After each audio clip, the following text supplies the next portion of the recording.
One of the most important questions you can ever ask yourself is, do I want to be right or do I want to be happy?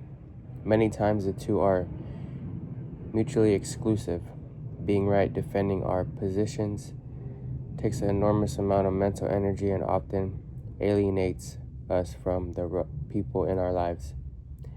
Needing to be right or needing someone else to be wrong encourages others to become defensive and puts pressure on us to keep defending. Yet, many of us, me too, at times, spend a greater deal of time and energy attempting to prove or point out that we are right and or others are wrong. Many people, consciously or unconsciously, believe that it's somehow their job to show others how their positions, statements, and points of view are incorrect, and that is doing so, the person they are correcting is going to somehow appreciate it, or at least learn something wrong.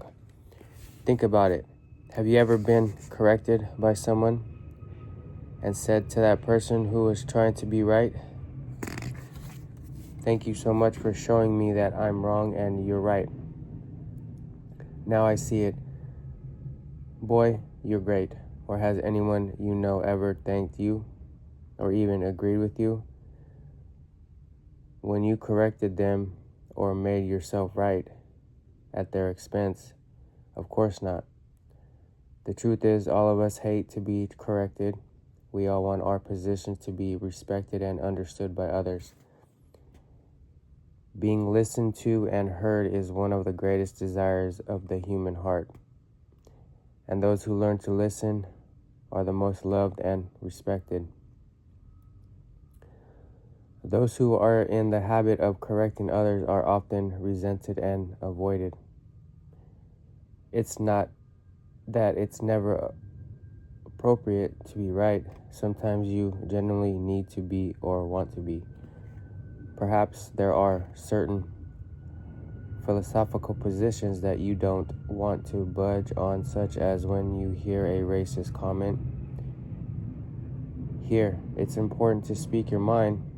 Usually, however, it's just your ego creeping in and running an otherwise peaceful encounter, a habit of wanting or needing to be right. A wonderful, heartfelt strategy for becoming more peaceful and loving is to practice allowing others the joy of being right. Give them the glory. Stop correcting. As hard as it may be to change this habit, it's worth any effort and practice it takes. When someone says, "I really feel it's important to," rather than jumping in and saying, "No, it's more important to," or any of the hundreds of other forms of conversational editing, simply let it go and allow their statement to stand. The people in your life will become less defensive and more loving. They will appreciate you more than you could ever dreamed possible.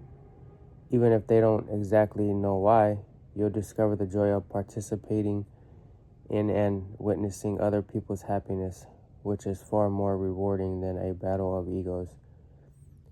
You don't have to sacrifice your deepest